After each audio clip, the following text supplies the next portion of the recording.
Siapa yang tidak tahu dengan Bukalapak? Mereka merupakan perusahaan unicorn pertama di Indonesia yang listing atau IPO. Bahkan waktu Bukalapak listing di 6 Agustus 2021 dengan kode saham BUKA, mereka mencatatkan sebagai perusahaan dengan perolehan dana IPO terbesar, yaitu senilai 21,9 triliun. Dari total dana yang diperoleh dari IPO, ternyata masih ada total dananya 39% atau sekitar 9,9 triliun. Terbaru, Bukalapak baru saja melakukan RUPSLB, Rapat Umum Pemegang Saham Luar Biasa, yang dilakukan pada 3 Desember 2024. Isi dari RUPSLB itu adalah Bukalapak menghentikan operasional penjualan produk fisik di marketplace Bukalapak. Lantas, bagaimana Bukalapak ke depannya?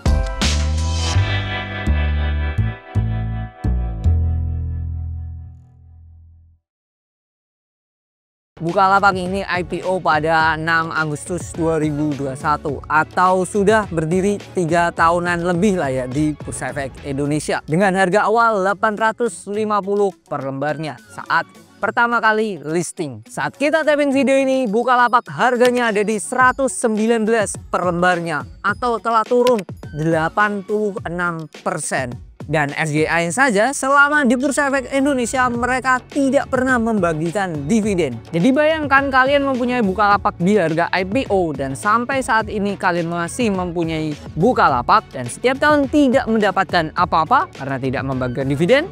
Ya, bagaimana perasaan Anda?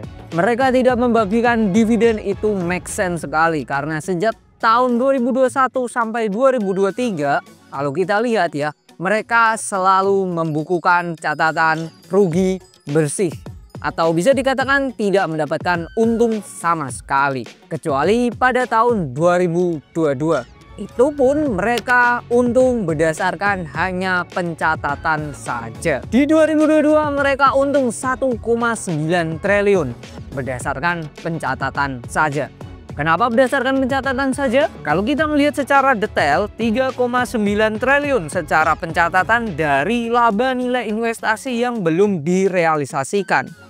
Di mana nominal tersebut mereka taruh di instrumen investasi. Jadi aslinya jikalau nominal 3,9 triliun itu kita hiraukan, Bukalapak di 2022 aslinya itu masih minus juga. Sama seperti tahun 2021 dan 2023. Kembali ke news Bukalapak yang akan tutup lapak. Bagaimana ke depannya? Mereka akan tetap melakukan pelayanan terhadap customer tetapi hanya terfokus pada produk virtual saja. Produk virtual itu apa? Seperti beli pulsa, beli token listrik, pembayaran BPJS, prakerja, atau semacamnya. Kalau kita melihat ya switching bisnis ini apakah menunjukkan bahwa Bukalapak sudah memberikan bendera putih kepada pesaing-pesaingnya di dunia e-commerce? Menurut saya sedikit make sense. Kalau kita tanyakan kepada beberapa orang, top of mind mereka marketplace yang ada di Indonesia apa? Pasti kebanyakan akan menyebutkan dua raksasa ini, yaitu Shopee dan juga TikTok. Belum lagi ada nama lain Tokopedia. Ada pula yang namanya Blibli,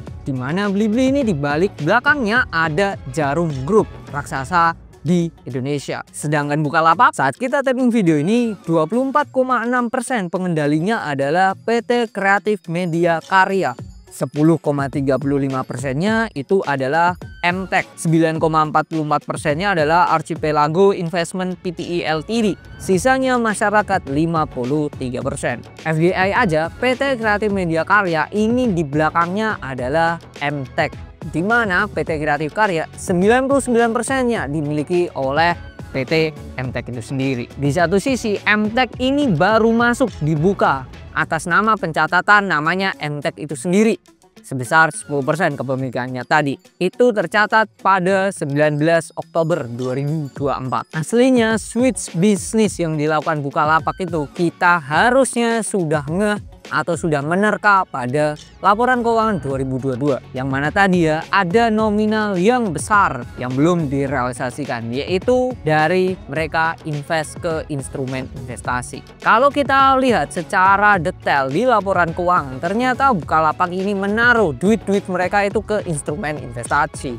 macam deposito, reksadana, belum lagi saham yang tercatat di Bursa Efek. Yang terbaru, di laporan keuangan kuartal 3 2024, mereka mendapatkan pendapatan dividen yaitu 5 miliar. Kalau kita lihat laporan keuangan kuartal 3 2024, Bukalapak ini punya aset keuangan lainnya yang nominalnya ini lumayan gede banget, yaitu senilai 6,7 triliun. 6,7 triliun itu di mana saja? 3,1 triliun itu ada di deposito.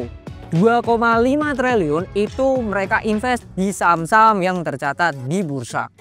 Sisanya mereka taruh di reksadana. 6,7 triliun itu aset keuangan lainnya ya, di luar dari kas perusahaan. Kas perusahaan totalnya ini lebih besar lagi, yaitu 11 triliun. Tepatnya kasnya ada di 11,3 triliun. Di mana 10 triliun sendiri itu mereka taruh di deposito, baik itu rupiah maupun mata uang asing.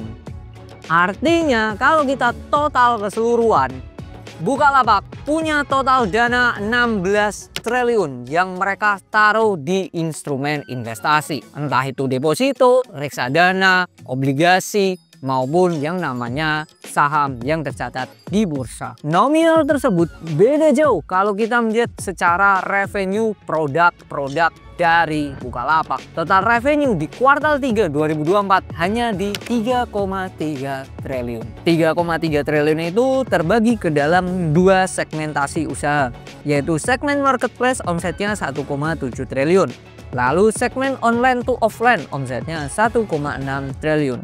Dari sini pun harusnya kita sudah berpikir kritis. Apakah Bukalapak kedepannya akan switch bisnis ke perusahaan investasi dan pembayaran pulsa, lalu yang namanya beli token listrik, lalu prakerja dan BPJS dan lain-lain?